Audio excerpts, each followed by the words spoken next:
આજે તો નાઈ ધોઈને પાછા આવી ગયા હરિહર બાપુના આશ્રમે ને તમે જોઈ શકતા છો જો આ મંડપ ડેકોરેશન છે ને આમાં જોડે રહેજો હજી માણસ વધશે પછી તો અહીંયાથી જ આપણે અવતારીએ સીધા અંદર અને જો આ છે મંદિર ને આ છે શિવલિંગ પછી તો આપણે અવતારીએ ભાઈબંધ પાસે ભાઈબંધ એમ કે ફોલો કરી નાખો પછી તો અહીંયા હાલતો તો જમણવાર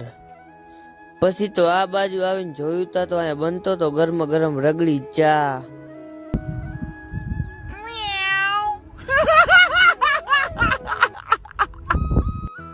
પછી તો આપણે અવતારિયા મંડળ જોવા અહીંયા હાલતી હતી મેલડી માની આરતી